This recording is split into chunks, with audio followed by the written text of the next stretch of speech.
Right. viewing you. So I'm going to see, this screen. This is what you're going to see, Pooja. So Got the it. moment you see this, you can go live. And the moment you go live, can we turn off the studio, please? We'll turn off the video feed. Is there a lag between my talking and yes, there will be a lag here. Rajat. Okay. Yes, Amit? Sanjay is facing some technical difficulty in logging through that link.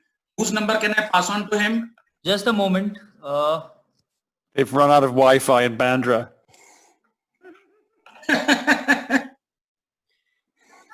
You can give him my number or you can give him Rahul's number, either of the two. Give him my number. It's okay. Okay.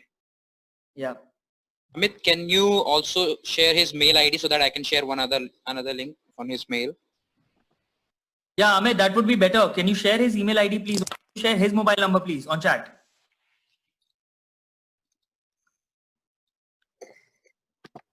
Okay.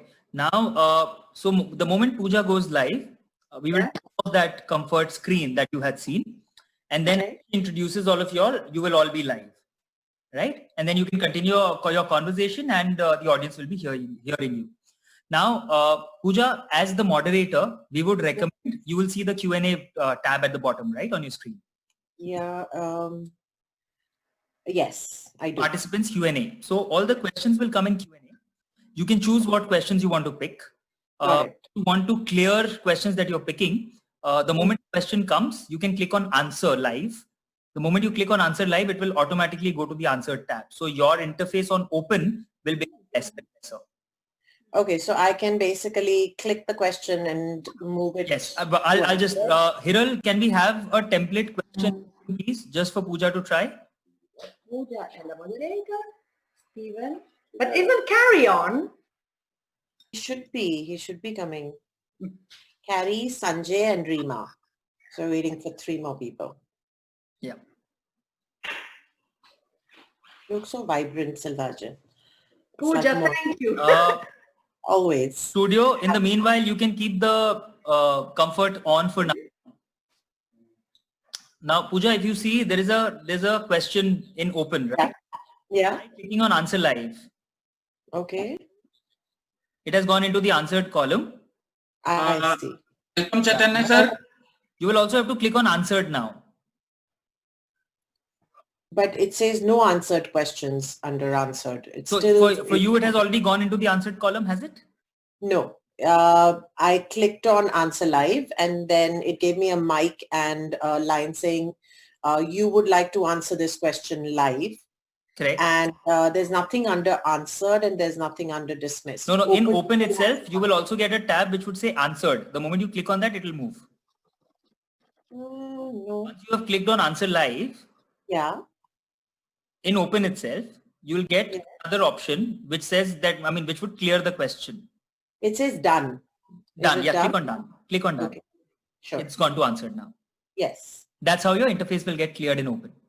But I don't have to type the answer here. It's you saying... don't. No. You just get an option of typing it. Of course, you would not. Okay. Just click on answer live and then do done. You can ask your question to any of the panelists. Right? So I can, as the questions come, I can either ask the questions to the panelists and move them to the answered column, or if it's an irrelevant question, I move it to You can just decline it. Okay. Got it. Right? Chaitanya sir, welcome.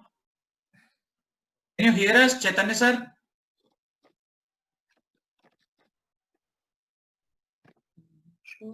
I can see that Mr. Prasad, video and audio are both off. The video has just been turned on.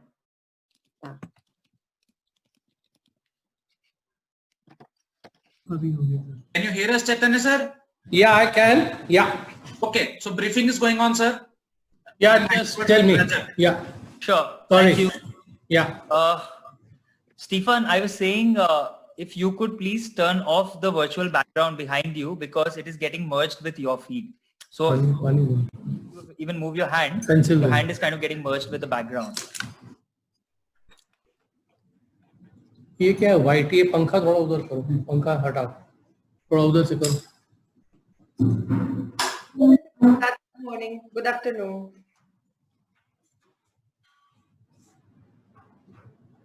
So, like I said, we are due to start in the next 2 minutes. However, we are still waiting for 2 more speakers to come in. So I guess we would go back to the team. Can we go back to the home frame, please? The first frame, please.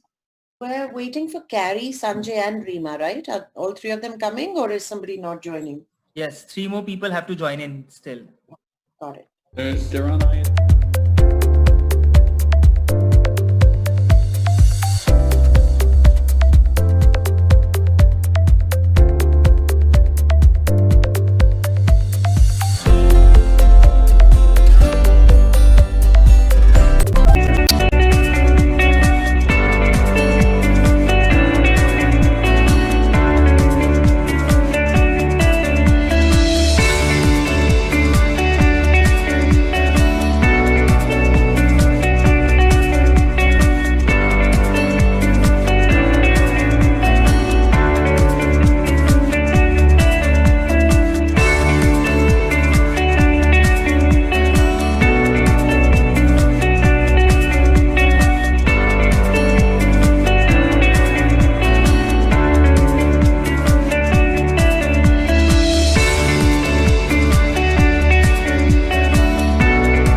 Wow. It's like dedication. Good morning, good afternoon, good evening, wherever you guys are, and thank you for joining us on this panel, the virtual CAN panel at the India Pavilion with Vicky, which is going to be talking about taking the Indian content to global markets, the importance and role of film festivals in the age of digital platforms. We have a great panel here for you guys today. We have Mr. Chaitanya Prasad, who is the Additional Director General of the Directorate of Film Festivals, the Ministry of Information and Broadcasting. Hello, sir. We have three stalwarts in the area of film festival curation and bringing new, original, amazing content each year tirelessly. We have Selvaggia, who runs the River to River Film Festival in Florence, now in its 20th year, I believe. We have Stephan Ottenbruch, who is a veteran producer himself and also runs the Indo-German films and the Indo-German Film Week. And we'll all get to know more about this. We're waiting for Cary, who's the director of the London India Film Festival. The remaining three people, which is Kilian Kerwin, who is a producer as well as a financier with Sydney Kimmel Global, and has some amazing work behind him with something we've done together, Delhi Crime, of course, but, you know, we all know about Crazy Rich Asians, we know about Betal, we know about Sky is Pink. We have Sanjay Bhutiani, you know, these are the producer turned director, national award winner, and we're very happy to have you with us. Your Mukti Bhavan was 2014. When it's from 2016, when it's 2016, yeah. In India, it came in 2017. Yes, and before that, your student short, Kush, was actually also a nominee at the Academy Awards, right? Yeah, it was shortlisted there, yes. Perfect. And then we have Rima Das, also amazing storyteller, national award winner, Village Rockstars. Was one of our official entries from India for the Academy Awards, and we're really happy to have you guys here with us. Thank you so much. I know some of you are awake at odd hours, and I appreciate that. So with that, let's get started till Cary gets here. Selvaggia, Stephan, I'd love to start with you. And you guys have been around for over 20 years. Selvaggia, you've been part of this entire thing, Stephan, for over 10 years yourself. Tell us how the world of film festivals has changed for filmmakers before the advent of the digital platforms and after. What were the avenues that filmmakers were exploring before, and how has that dynamic changed? Okay, so good morning here in Italy, good afternoon for India, and I guess it's good night for the US where Puja is. Thank you for inviting me on this lovely panel. Hello, everyone. And so yes, I run the River to River, the Florence Indian Film Festival that will celebrate its 20th edition in December this year. And someone was asking me, will you be there? Will you take place? And I answered, of course. So this is an occasion also to tell everyone that yes, we will very much be there in December from 3 to 8 in a mixed version, which means a physical screening hall and a virtual theater, which will be geo-blocked, of course, only for Italy.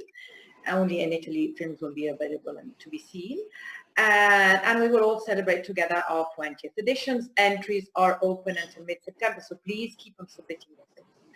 Said this, of course, so we have been here for 19 years and we have seen a big change, of course. First, the way of communicating between the filmmakers, between us festival directors or programmers and the filmmakers, the producers. Now, of course, with all this digital, with digital in general, communication is much easier and quicker. I remember when we used to receive VHS as screening, as screeners. We received VHS in the office. We would watch the VHS. Now we receive the screener that we receive. So on one side, it is much easier, more practical. On the other side, nothing remains in your hand. It's much more, I still have the VHS of those screeners. I still have the DVDs that came after. Then, of course, all these digital platforms came, and it helped a lot in the in the way, I mean, in the way films are seen. And of course, films are seen much more by a bigger audience since these digital platforms are there. Now, for example, nowadays, in this difficult moment, films, instead of, I know that in India, I mean, but probably in many parts of the world, films, instead of getting released in theaters, physical theaters, it is not possible. So they release on digital platforms. So digital platforms actually now have taken an important role in the distribution of Indian movies. So they are very, very important at this moment. Of course, we festivals have to, at this point, also have an open conversation with these digital platforms. Because since before, films would have a release in India, and then we would have a conversation with the producers or the filmmakers to have films screened at our River to River Film Festival. Now we need to have a conversation with the digital platforms. So also the way has changed to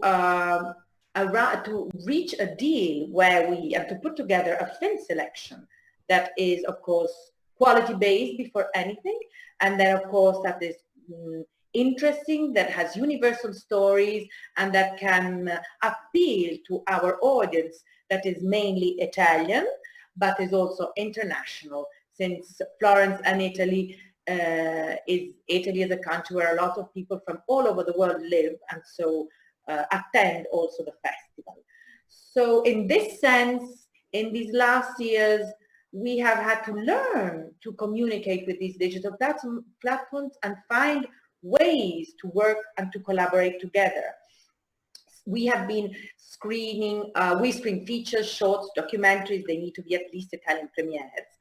And since some years, we have also been screening web series, to be open towards everything that is visual and that comes from India or is about India. And there we have had interesting conversations with these platforms since quite a few years to screen, first of all, the series. Then this year we will also seek with them for the features and for the rest, since the situation of where the world is now demands this.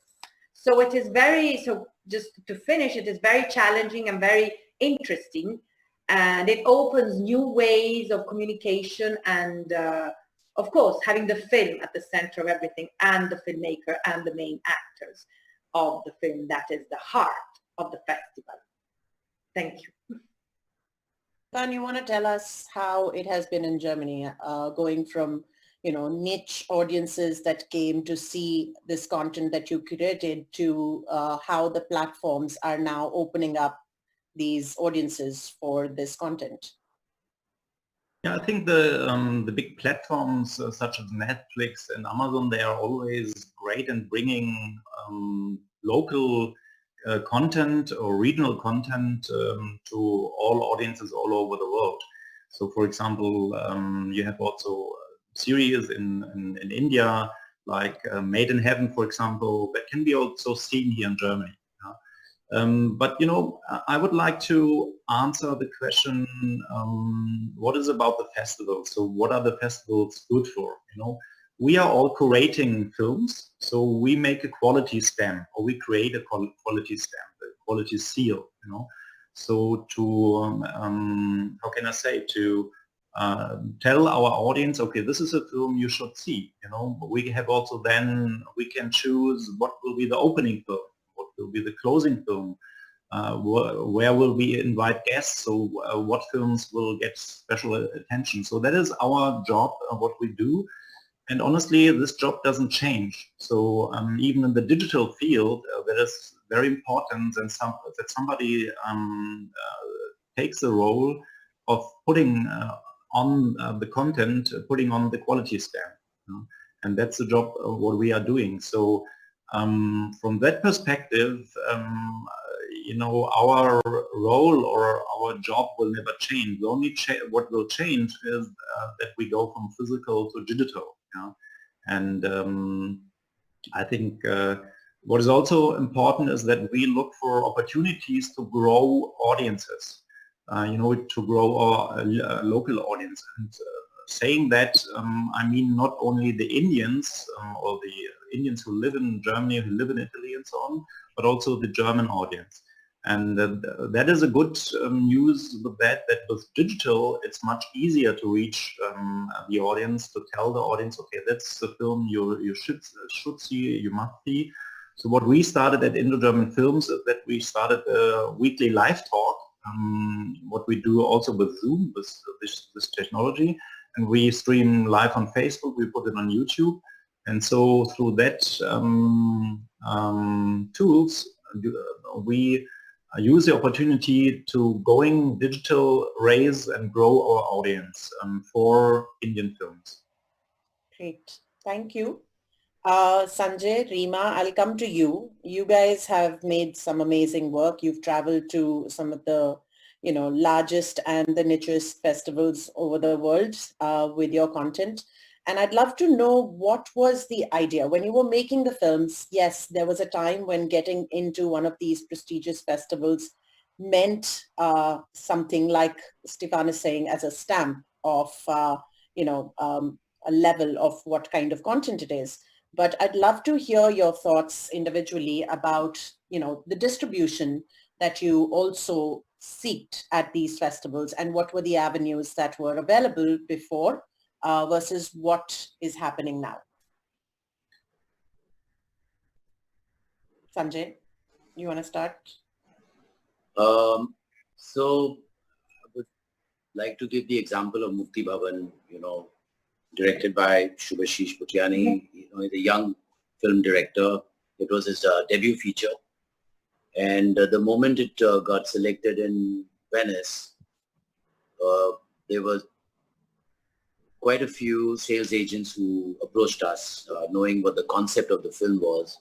They had seen the trailer and just the log line of the film and a brief synopsis, and we didn't know when to appoint a sales agent that time. But fortunately, the film got a very good review and was received very well at Venice in the the premiere screening that happened there. And after that, there was no looking back, because it was like getting invited to all the most, premium festivals, because the buzz was just right about that film. And somewhere, deep in our mind and heart, we knew that this is a film that could resonate with audiences around the world. Like not only film festivals, but, it should find distribution. We already, the following day after release, the premiere of the movie in Venice, we had an offer from a global digital platform for, world rights. But we abstained from doing that. We believed that, the film can go, it has legs. It will connect with audiences around the world. And soon we found a very good partner as our, sales agent. And, they took the film forward. Great. And so you were able to actually do territorial sales, and you had theatrical, yes. And you had... So I think, behind, like, when you look back as well, you do analyze what are the things that you did right, and, what could have been better. So some of those things that we believe we did right was, first, of course, the launch was fantastic, which is the Venice Film Festival. It is the oldest film festival, prestigious, very credible. And then the first market we participated was EFM in Berlin. There we, and we knew we had to invest into this film further, marketing the film at the festival. So we didn't hold anything back. We advertised the film properly. Our sales agents, they did their best contacting people for the screening, the distributors from different parts of the world. So, the collaboration was excellent with international sales.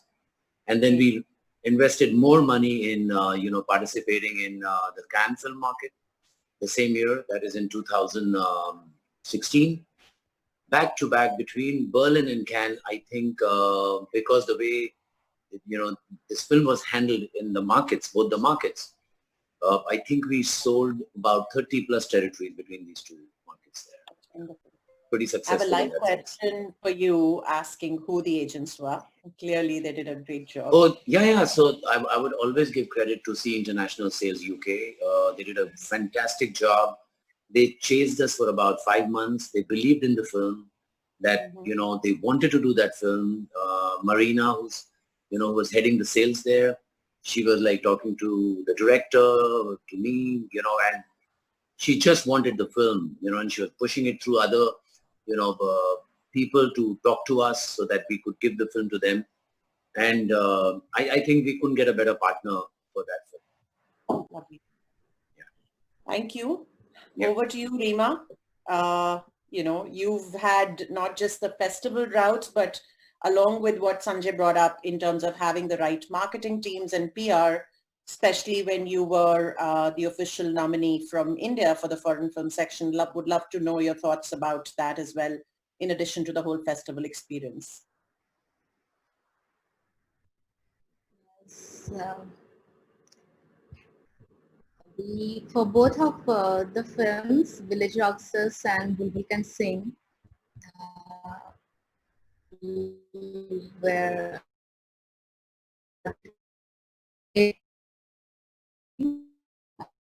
first premiered at Toronto International Film Festival. I think that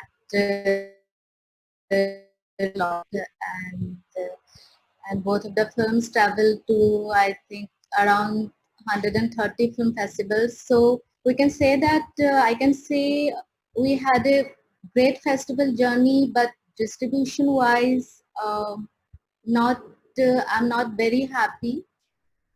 And also I think I produced both of my films, and because of that also, and the both films were back to back, and there were lots of work, but it is a great learning process, and now I can connect at global level. And also our sales isn't till now actually with Bulbul. We are having some like apart from India, it is released in other countries. Few countries, I think that they are just 5 to 6. Apart from that, we are mostly, I think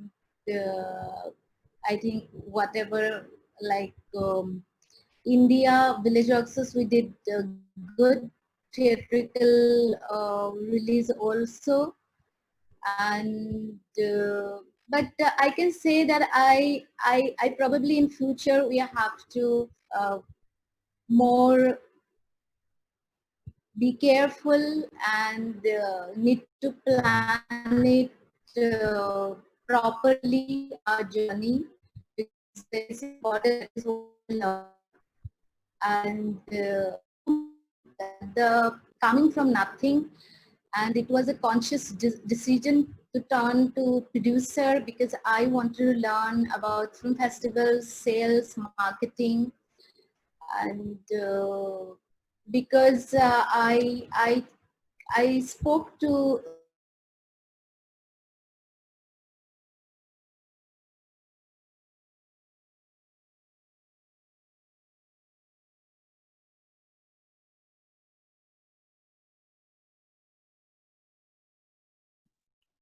I think Rima's frozen and Pooja's dropped.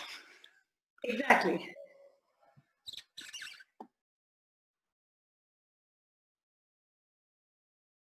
Okay, well, I guess we'll wait for both of them to reconnect. Actually, we just got the message that somebody should take over. I don't know if it's up to me, but Sanjay is a good leader. Or Pooja is back. Pooja's back now. Okay. Just sent a message. But in No. Oh, are you saying Pooja has also got some? But no one can see me. Okay, so Pooja is back. Okay. Okay. Rima's back. Rima's back. Rima, Okay, great. to put your mic back on. We can't hear you. Rima, you have to put your mic on. Everyone is back also, Cary. Hi, sorry about that. There's some technical problems. I've been trying to get connected. Hi, Can Cary. you hear me? Hi, how are you? Hi. Come back to make you feel like you're just in time. So, but Rima, I didn't hear a lot of what you were saying. But did we cover what we were? Yeah, I'm in my bed. So especially, can you hear now? Yes.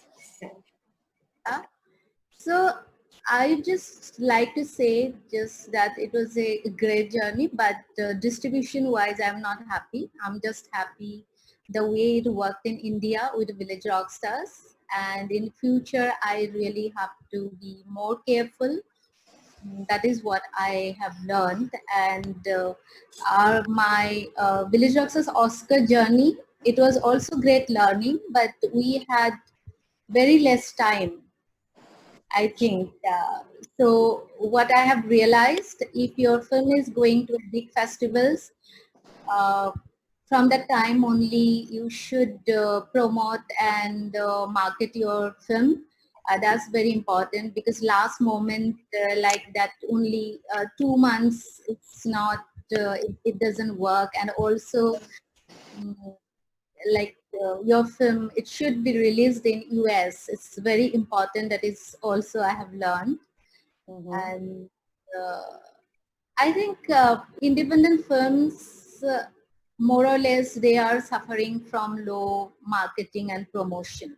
You know, our films are traveling to big festivals, but most of the films, they are suffering. So that is Great. what my experience. No, this is good learning. Yes. I think it's fair, and since you guys both have a different journey, it gives some perspective to filmmakers. I want to come to Mr. Prasad and hear his views of what we can expect or hope to hear that the Ministry of I&B is working and doing, not just to promote. Sorry. Yeah, can you hear me? Am I audible? Yes. Good afternoon, morning, evening, good night, I don't know. But it's nice to be among such eminent people and to be given an opportunity to speak on behalf of the government, because you all have been liaising and interacting with the Ministry of Information and Broadcasting to know the kind of roadmap that has been laid down by the ministry over the years. But all I can say is that we are living in the kind of what we call the new nomenclature, the new normal. So if it's the new normal, we have the idea of virtual existence, and that's what we are doing today. And to talk about changes that are taking place as far as content is concerned, technology, programming, packaging. So it's a whole set of a new kind of an experience now. So that is the ecosystem in which we are existing today. As far as the I&B ministry is concerned, you all have been following the map laid down by the I&B ministry in the last couple of years. And our minister, Mr. Prakash Javadekar, yesterday had inaugurated the virtual pavilion, and where he emphasized the government's commitment to make sure of the single window clearance, talking about the film facilitation office. He gave us certain numbers where foreign filmmakers were encouraged to come to India. We have the platform as far as co-production is concerned, and that ambit is increasing. I would not deny the fact that there are some glitches here and there as far as what is the modality as far as the co-production aspect is concerned. There are issues as far as financial remuneration, etc., the kind of fiscal incentives that are given. That also is being worked upon as far as the government is concerned.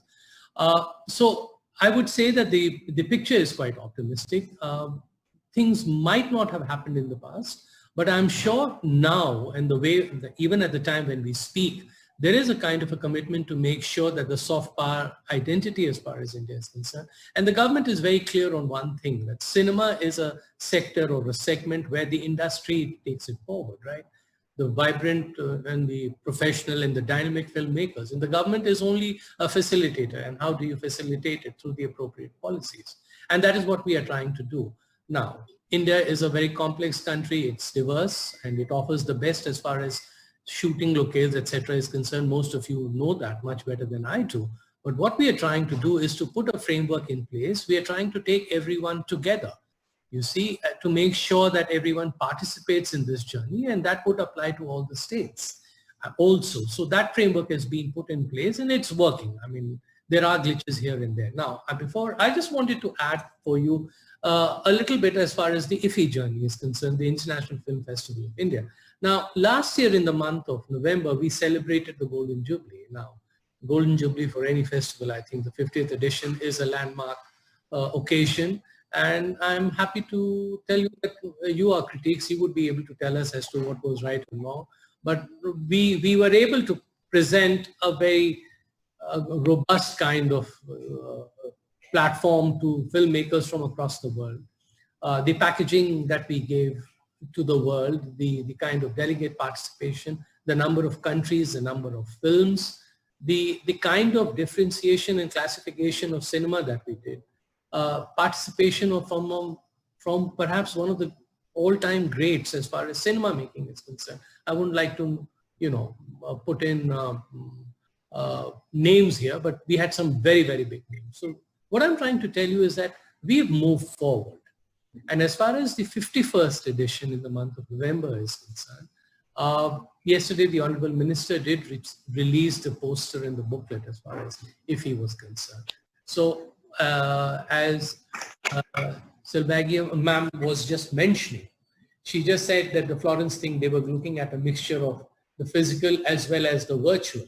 So taking a cue from what she said, it's very encouraging that she mentioned that. So we are working on, I mean, this is, what we are working on. Yeah, it's work in progress, and obviously we have to take everything into consideration because we exist in a very unusual kind of times. And finally, when I end, I would say that we would appeal to the best of cinema makers all over the world to come to India, and India goes to the world.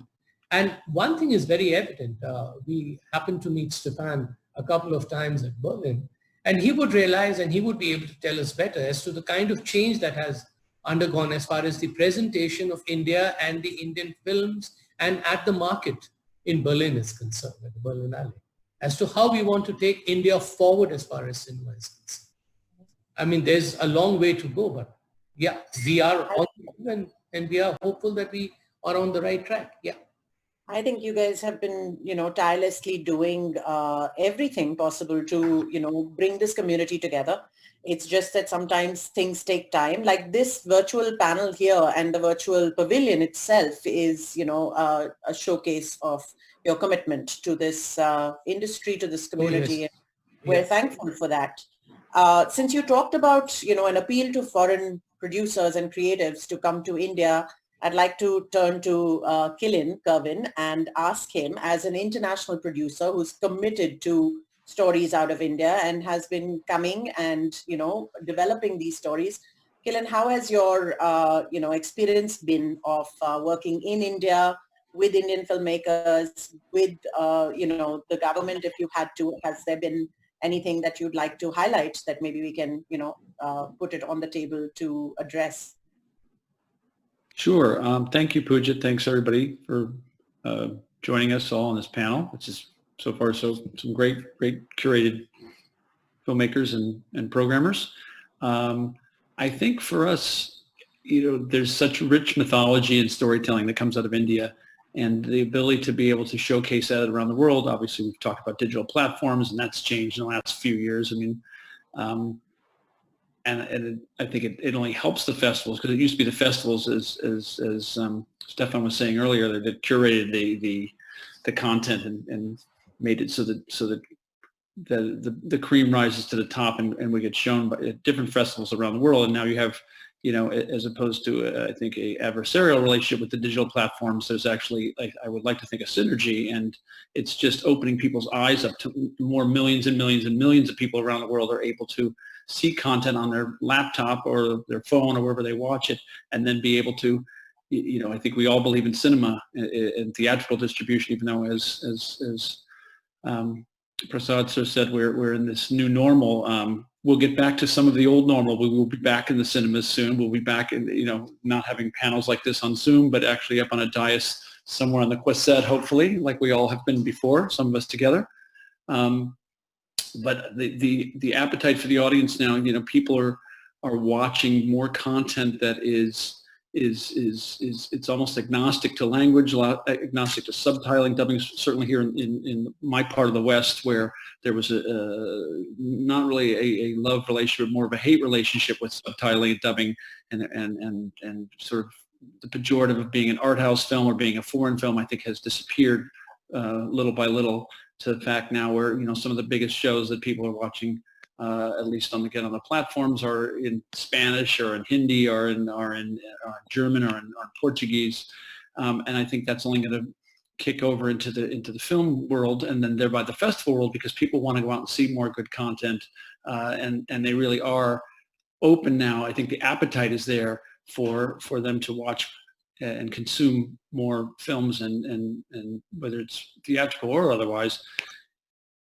And the inverse of that is that I think there's a lot of storytellers in India like Rima and Sanjay and Shubi, who want to tell their stories, and not just for a local audience, but have the experience and opportunity to go around and showcase those works of art. And the festivals really have borne the burden of that for many, many, many years. But now I think that there's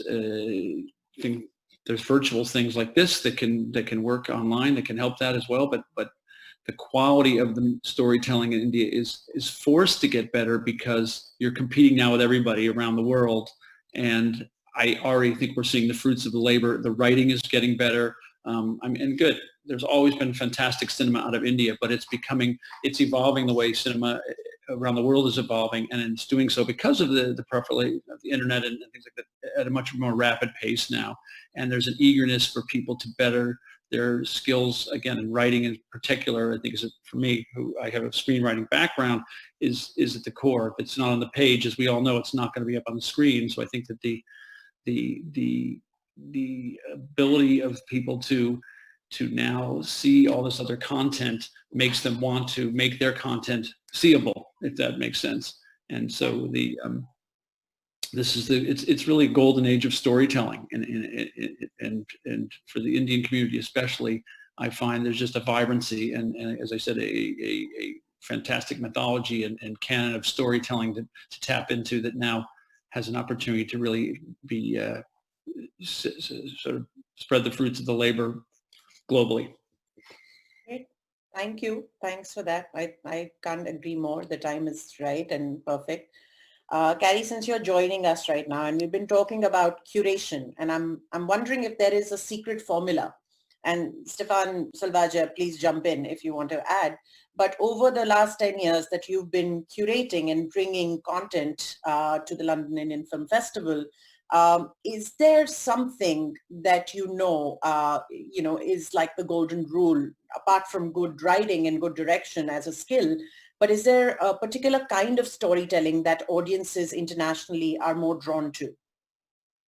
I think people are, as you say, drawn to great storytelling. I think they're drawn to great performances, great acting. I think, and what's different from other types of cinema is that people want to see, non-Asian audiences want to see views into the reality of what's happening in India, not a kind of Hindi commercial cinema viewpoint of India. They want to see what's really going on, and these films offer an opportunity to see more realistic portrayals.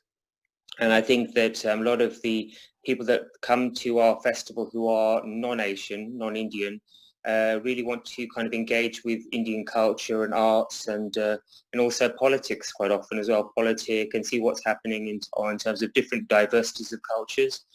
And for example, many of our audiences are, because obviously the UK has very large ethnic Indian populations, so we have many different languages. So people come to the cinema to see a Hindi or a Tamil or a Malayalam film or in different, or Marathi, etc., that they couldn't see anywhere else. So that there's an opportunity to see your culture being portrayed in your own language is very important. So that's part of the mix. It's not just purely the artistic sometimes. And we always try to show the very best quality stories and films that people know, like actors that they know, for example, it's like that. But quite often it's the audience is drawn by a connection to the linguistic diversity of India and that's part of our audience. And as I said, it's also, the draw is also to come and find out about India in all its diversity. I mean, obviously it's very, very multiple cultures.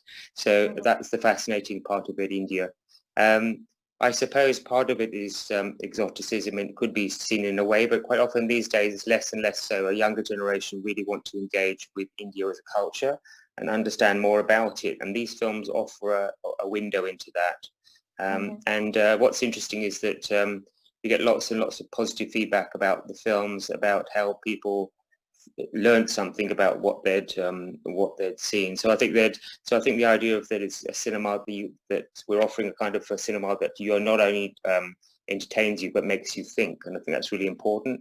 So in terms of the stories that we have from South Asia, they're improving all the time, as your colleagues have said, and it's great to see that that's happening. And they are kind of hitting the world awareness, and it's surprising how few Indian films have got into Cannes, for example, in the recent years. So that's something that obviously there is about how Indian cinema is perceived, or how the story levels telling is perceived. So it's something that we need to think about. But it's, on the other hand, I think the expansion of diaspora festivals such as London Indian Film Festival and my other colleagues' festivals shows there's a huge appetite for this kind of product there, these kind of works. And I think there's a real appetite for what would be considered indie or art cinema. I don't think it's really art cinema in the old sense of the word. I think it's a sense of a cinema that really, as I said, connects with people, with modernity. Sanjay, Rima, did you have a different sort of, like, I'm trying to understand, you met audiences who saw your films at these festivals versus when your films went live on online platforms. I'm sure you heard from those audiences as well in a general reaction. As a filmmaker, is it different? Is there a certain high to being at these platforms in person with these audiences who are looking forward to the kind of stories you're telling? Or is a digital release, as is suddenly becoming the new norm for a lot of things, equally satisfying as a filmmaker? Rima wants to answer, or? Oh, should I answer that? Go for it, yes. I think, for a filmmaker, for a producer, the first and foremost, most important thing is to see the film in a theater. And the wider the distribution of the film happens, because you're reaching more audience who are paying and coming and viewing your film. So you've attracted that many more people there. While right now what we are going through, a lot of big films also from India and other countries, I'm sure, are going directly to digital platform. But that is because of the circumstances. But I think ideally they would first want to be in theater and then go into, cable and satellite and digital thing. So for an independent filmmaker also, I think there have been some very shining examples. Like, as far as I can go back, is like Monsoon Wedding really inspired me a lot. Very small budget film which did so well. Then it was followed by Lunchbox. That was a great inspiration for us. And we said with Mukti Bhavan, we said we want to give it a shot. Even if, a lot of people may have thought it was a very risky proposition to refuse a big digital platform, deal for an indie film. But I think our heart was, pounding very strong, saying, no, this film has the legs. We need to reach the theaters. We need a wider audience, because if we, for example, I'm not against digital release directly, but it does limit audience numbers, reach of a film. More than numbers, I think it's the reach of the film. If, for example, if it just comes out on, say, Netflix or Amazon, any digital platform here, which is even globally available, those are the first names that come to one's mind. I don't know whether people in Japan would have seen Mukti Bhavan if it was just released here. Like, for example, in Japan, the film ran for about 4 months, about 150 days. In United Kingdom, it was released across 100 cinemas. and in a phased manner. It was there for about 3 months. Likewise, in South Africa, Portugal, Spain, many countries. That is the joy for a filmmaker and a producer, to see the film released far and wide. So, especially for independent cinema, that I think is a big, big high. And festivals, of course. I think the appreciation through critics, the audiences, because they are real cinema lovers. I would call them. Some of them are probably connoisseurs also of cinema.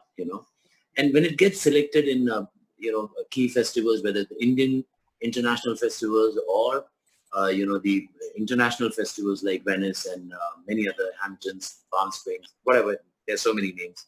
I think it's a big high for the filmmaker, especially. Like the biggest high I think is for the director who sees this film with that kind of audience also, and they feel good about it. Rima, I'd love to hear your thoughts. I also want you to add if you saw a difference in the audience reaction to your films within India versus outside as you traveled with it.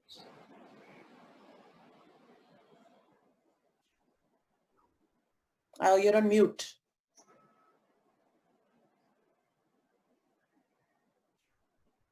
So it was great to travel to different festivals, and I realized that initially I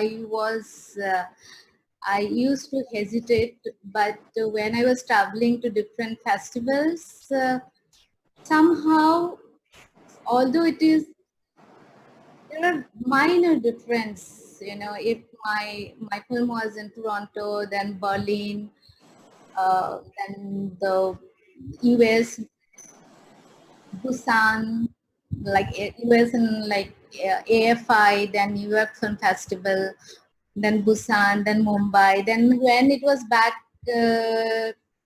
I remember in Assam it was different because they know the language and they know the story and cultures. But it is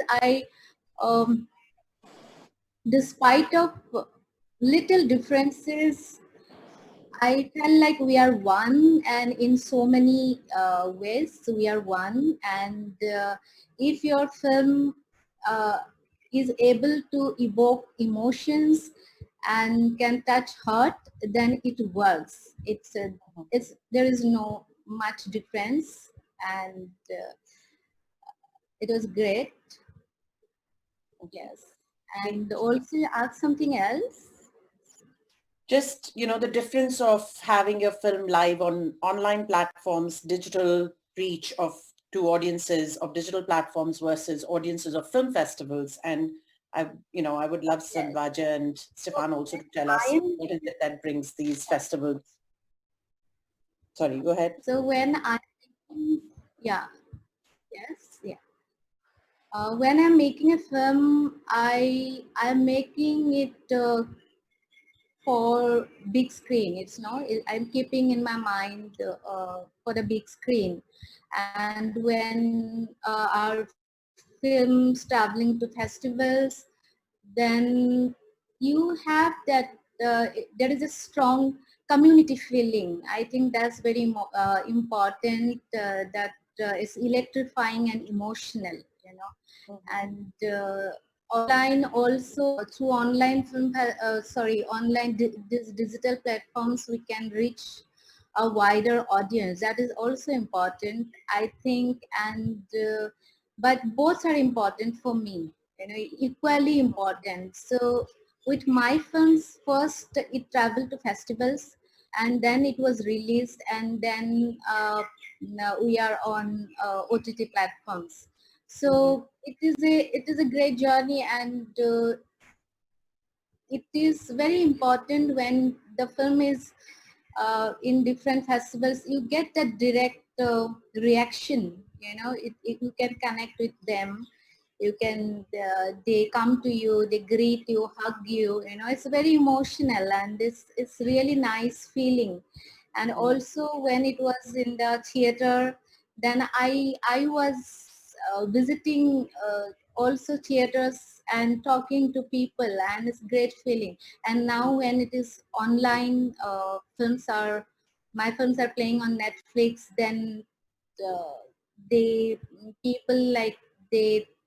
keep posting Insta stories, they keep messaging, they tweeting. That's also different feeling. So as a filmmaker, I think all the platforms are important. But when I'm making a movie, I'd love to see my movie on the big screen. Yeah. Selvaggia, I want to come to you for something you said very early in the panel. You guys, you, Stephan, Cary, you have created these avenues where filmmakers can come and, see it with the audiences in person, get the hugs, get the comments, have Q&As. It's this beautiful interaction that makes it so special.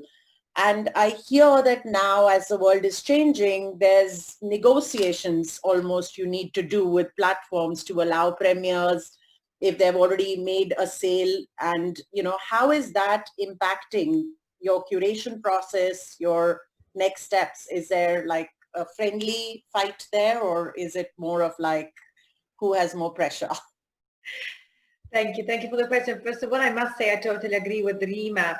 I am not a filmmaker, but I am a person who showcases what a filmmaker creates. So, and the human content, I mean, the idea when you're there with the theater that is full and you have the filmmaker or the actor that is your guest and you screen the film and the audience is there and it's all live, I mean, live in the sense that we are all there together. That is a feeling that is absolutely incomparable to anything else, any platform. So let's say this, because we are social animals and this is our instinct to share emotions and sociality together, be it a chai or be it a film. So this, and I frankly hope that we will get back to this whenever it will be. I really hope to be all together tight in a screening room and watch a film and have a Q&A and have the audience go there and ask a question. I mean, this is what I aim to go back to as soon as possible. Said that, the situation now is this. So we have to, of course, negotiate not only with the platforms, but also with the world that is around us. So as I said, we will be having a hybrid version. So means we will be physically there in flesh. We will see who we will be able to have as guests accordingly to the situation. We will have also, of course, video panels like this one. We are not all together in Cannes, but we are all from different parts of the world, and we will have this. And of course, and then comes the negotiation with the platforms. Now, Pooja, must be very frank, we are just at the beginning of this. Our festival is in December, our deadline is mid-September, so we are still very much in the selection process. So, I mean, up to now, it's like, it is like, of course, negotiating with the filmmakers and with the producers, but you're negotiating with a company, or not with a human being, So that's probably the difference. So if I want to screen a film by Rima or Sanjay, I will be interacting with these two people. Here, I am interacting with a company. So that makes it a difference. I mean, but I guess there are many ways and many opportunities also. But as I said, I must be very frank, and I really hope that we will go back to that human, total human relationship in every way. I must also say that all this technology that gives us the possibility of doing what we are doing now, from the US, from India, from Europe, UK, Italy, and speaking all together, we are many, we are 8 on this platform. It may be some of these technology things we will bring with us also when we will all go back to normal life, because maybe some of these will be in any way useful or practical also in 2 years when we will all be nice and sitting one next to each other in a screening hall and watching a film. So there are some things that can be also opportunities that we will bring with us back when everything goes back to normal. So thank you. Can I just say that we are launching our festival this week, or this Friday, the main body of our festival. And as Selvaggia has said, the idea of a hybrid festival is something we're all looking at. my festival, London Indian, will be has already launching its classic titles. We're doing, for example, the UK premiere of Pariksha this weekend. Mouton is also being premiered, and other new films. And it's presented a whole different change of relationships. We're working, and thanks to the filmmakers, mainly our relationship with the filmmakers has held us through, I think, and it's been very important to create the dialogue with the sales agents and distributors, all of who have to make some money out of obviously promoting these films. It's very important to have that relationship with the filmmakers, but also with the sales agents, distributors who believe in us. We're showing our films for free at the moment, so it's not pay-per-view. And those are big issues around getting the films and that trust and belief in us as an organization, as a festival, all our festivals together is the relationships we have. We try to make it a special experience for the audience by adding Q&As and talks into that mix, and that's something that uniquely that festivals can do. It's not just like watching your film on Netflix and then it's over, and then you have to kind of find a conversational group to talk about it afterwards, or have the contact with the filmmaker on social media. This way you can actually see what the having a Q&A afterwards, you can actually see what the filmmaker was thinking, talking, and hear about them, hear about the actors. For example, Adil Hussain talking about how he was involved with Pariksha. So these are kind of added benefits of being a festival, whether you're online or in reality. I think we're all moving towards a hybrid model. Certainly our festival is. The BFI London Film Festival is also moving to a hybrid model. So it's the reality of the world. We don't know when this is all going to sort itself out. We're all hopeful. I know that UK cinemas are starting to and talk about opening again with social distancing. We're looking at 2-meter distance between each person in the cinema, which is going to challenge whether cinemas can actually financially make a go of running cinema commercially. But by September, for example, we hope that we will have some kind of physical mini second element of our festival.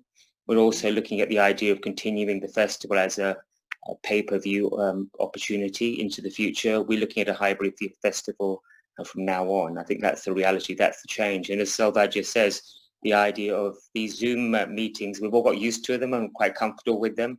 And actually, it's really nice to connect with people around the world who are friends and colleagues in a real time. I think that's really exciting, actually. I'm really enjoying that. Even though I miss hugging everybody or saying hello to everybody, it's and socializing and all that kind of stuff that we do in the film industry, connectivity like at Cannes. It's actually, this is actually quite illuminating, and actually we can meet a lot more people very rapidly and share our information and debates. Yeah.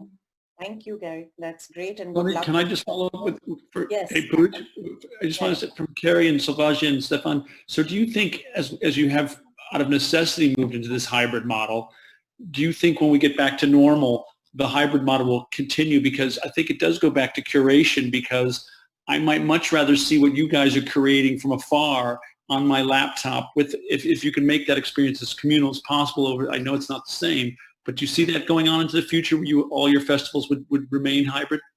Yes, definitely for us, yeah. I think, yes, the hybrid can keep on going on. As I said, it can be one of those things that we will bring along with us in the future, although we prefer hugging and being one next to each other, but it is also a possibility for people not physically there to see the films. Now, I must underline that our hybrid festival will be seen also on the online version, will be seen only in Italy, because of course it represents the Directorate Florence Indian Film Festival in Florence, so also the online version will only be accessible to people in Italy. So I'll bet you end up changing that, Selvaggia, as the course of time goes on, and you'll open it up to the world. Yeah, of course. Yes, for this first experiment of hybrid for our 20th edition, this is how it will be. Yeah. I'm wondering, Stephan, if you have any views on, in this hybrid model, or any of you, what's the role of the sales agent? If you're not there or the filmmaker's not there, is there still a role for, that traditional sales agent, the territorial sales, the way Sanjay described, he saw success? Is that still going to happen? Is that going to become, different? Also with the advent of the digital, platforms looking for worldwide digital, which kind of blocks you from doing these territorial sales. No, sure. I think, you always need an advocate for your film. Yeah, and an advocate for your film is your sales agent. Let us take the example of Hotel Salvation or Mukti Bhavan. I have seen the film in Berlin Film Market after it was screened and awarded in Venice. So the year following after Venice Film Market in Berlinale at the film market together with a distributor. And we saw it and we loved it. We cried. We met Sanjay outside the cinema and said, okay, I want to have it as an opening film. And the distributor was saying, okay, I want to have it for distribution. And I think for the filmmaker, and it wouldn't have happened, that wouldn't have happened if the sales agent wouldn't have been there. And I think there is no change for today, because again, the sales agents need to bring it to you. Okay, Cary, Selvaggia, we are so well connected to the filmmakers of India that we will go our own ways also. But there might be some films we might not have on our radar, and so for that, sales agents is very important. And I would like to point out something else. I think there will be definitely cinema with people in the future after COVID-19, because I think through the digital ways you never can exchange this emotional feeling. That was said already by Rima and Sanjay and the others, but I just want to really make a point of it, also to extend that. For example, I'm working also a lot with television people because my background is a little more from the German television business. For example, we did a master class with the team from Unorthodox. Unorthodox, I don't know if you know. Unorthodox, yeah. Very successful Netflix miniseries. And for example, we are now organizing an event with Unorthodox for September, a real event, because when it started on Netflix on the 26th of March, they couldn't have the premiere because they had planned a physical premiere because they want to show to their friends, to family, and so on. And so, on a way, we'll do it as a family and friend event, and also for fans and everybody who wants to go, because you can't exchange that emotional feeling of watching a film together with hundreds of people in a cinema, having the Q&A, having this emotional and this intellectual conversation and so on. That I think you can't exchange it on a digital way. Meanwhile, it's for granted that you need platforms, that you need the Netflix, Amazon, and so on, because somebody has to finance the films, And so for that, for the filmmakers, for the creative people, it's really a great opportunity to work with those networks who work globally. Yeah, great. Thank you. I know this is all ever changing, and I have a question for Mr. Prasad. You're on mute, sir. Yeah. So I think you mentioned your relationship, how you're building with the Berlin film market, and from everything that I'm hearing, I feel like, all the filmmakers, especially the independent filmmakers that are making us proud worldwide with the kind of content they're making, would really greatly be helped if there were alliances formed that, almost made these, superhighways to getting our content recognized on the right stage around the world. So I'm wondering, what is the plan? Not just for IFFI and bringing great content to the country, which is, fabulous, but also enabling when our feature like A Village Rockstar becomes nominee, preparing that team for what is ahead, in terms of theatrical, lobbying, all of that. Is there support coming for pushing our content out to be recognized the way some of the other countries are doing? And the second question is your personal opinion on platforms like Netflix and Amazon. What do you think, is the future for our content on these platforms and where they're going? Thank you very much. As far as the first is concerned, you see, as I said, the government's role, responsibility, position is that of a facilitator. And these are not mere words, I must say. Policy takes time to settle in, and we have established this kind of film promotion fund to put together, people who are winners of national awards, etc. We do facilitate that because there was a feeling and there was a demand which was made from the film industry that, the government should be forthcoming to support films to go to the important festivals of the world, and the ultimate was that suppose you are nominated to come in for the Oscars, it involves a lot of legwork, not saying lobbying, but in terms of promotion, etc. So the government is fully aware of that. Now, the question is, how do we do it? Now, these are templates which are changing. Now, how does it change? When we go to a festival, like you mentioned Berlin, there was a very strong kind of networking platform that was established between the Indian delegation, which was present there, which was not necessarily of officials from the Ministry of Information and Broadcasting. There were professionals who would talk about marketing Indian films in the Berlin market or foreign filmmakers who would come to India. That was done by the National Film Development Corporation, the NFDC, because that is the agency which organizes the Film Bazaar parallel to IFFI whenever it's held. It's done 4 days from 20th to 24th of November. That's the template for that. So that was one segment. Because of the lot of interest as far as content coming out of India, and the eminent panelists have talked about the fact that a lot of good content is coming out of India, and there's a lot of interest as far as Indian storytelling is concerned. So that is another way by which we take it forward. So there were a lot of, I have gone fortunately to go, an experience to go to Berlin and also to go to Toronto, where a lot of people came to ask us how can we collaborate. So what the Ministry of INB is trying to do is to put together a template of kind of prospective partnerships that can be put in place. Because where do I go? I'm a person who comes from X country and I walk into India and I want to collaborate. Where do I go? I need an agency with whom I can collaborate and put together that template. So that is being worked through not only by the ministry, but also by the NFDC, even at the Directorate of Film Festival. You see, if somebody approaches us and asks us what are the next steps, we are there to guide, and we are quite proactive. I must reassure all my eminent panelists there that if there is a need and a requirement, we are there.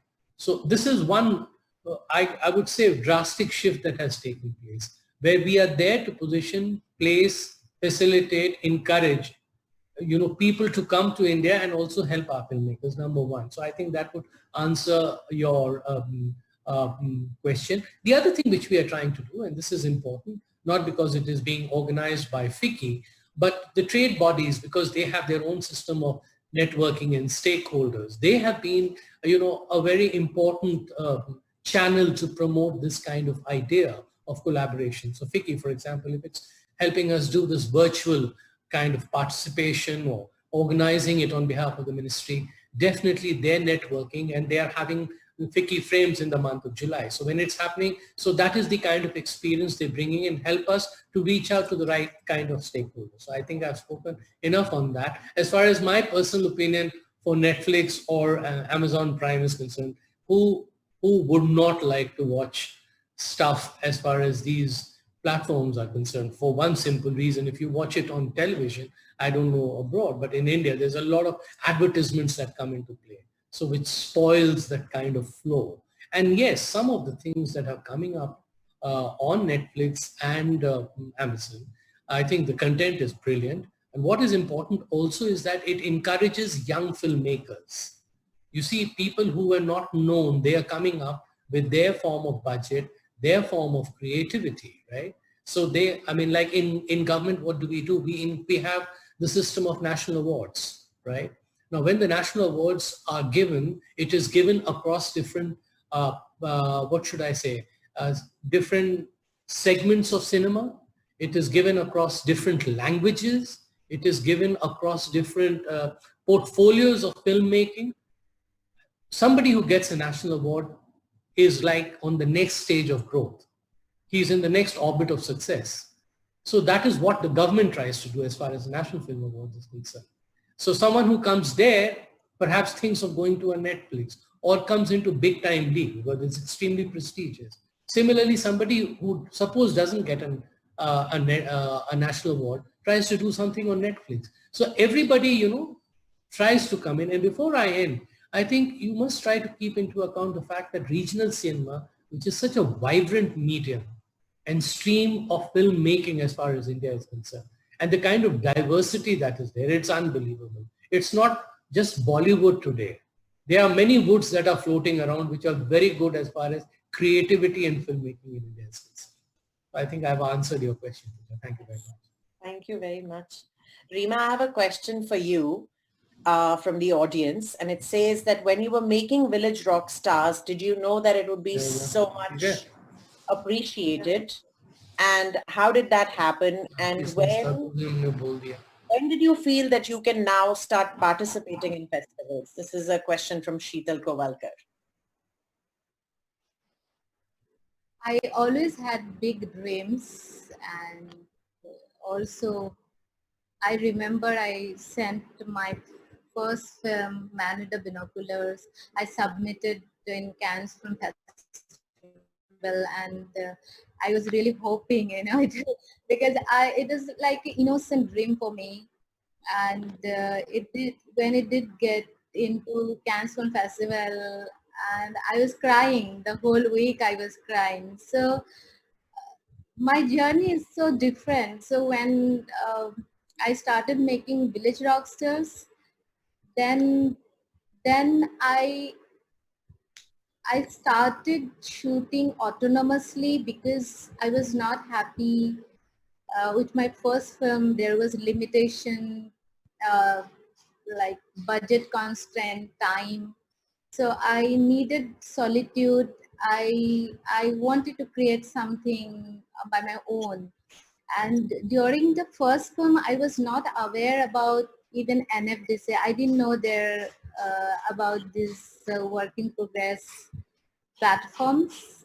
But when I was making Village Rockstars, I was more aware, and it also traveled to a different platform, like different work in progress. It was in NFDC, then it was in Tallinn, Black Nights, then it was HAF, then it was Hong Kong Goes to Cannes. So I think it worked, that visibility worked actually. And I didn't know, I wanted from my heart that my film goes to big festivals. That dream was there, but I was surprised. It is a fairy tale journey for me. And also when I was making Village Rockstars, I thought only international audience, they are going to connect because there was silence, and it is a unstructured film without the background score. But I was wrong.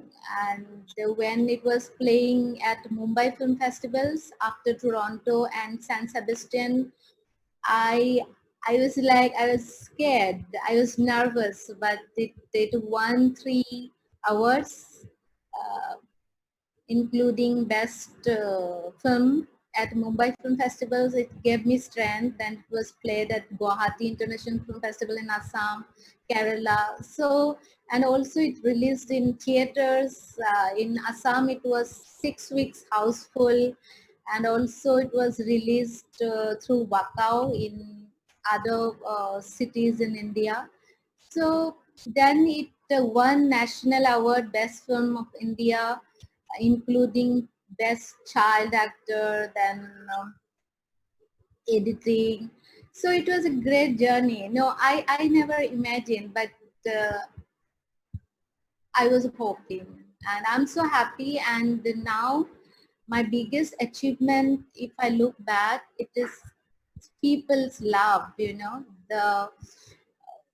mainly the young people, and because there is a system in India, and when I'm coming from a remote village from northeast of India, for us it's very difficult, you know, it's not easy. And most of the time we hear negative things, and people think that we are dreaming big. But this journey, I feel like it's not only my journey, because the way people, they write to me, they keep like calling me now, like almost every other day. The young people, they keep messaging me, asking me, and they say that when we think we find difficulties, we think about village rockstars, we think about you. I think that is my biggest achievement, that now young people in India, they believe that it is possible. And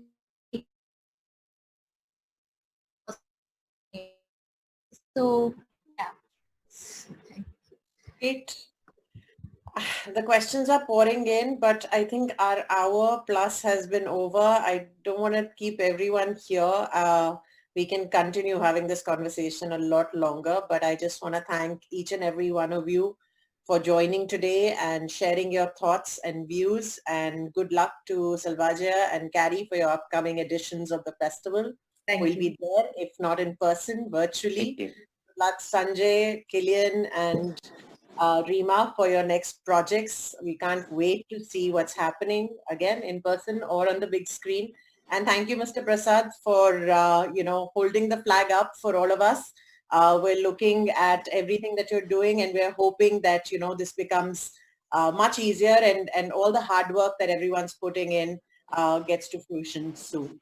So thank you so much, and thank you to Fiki, thank you Amit, thank you Lena for organizing this. It was a pleasure, and I wish you all the best with the rest of the event.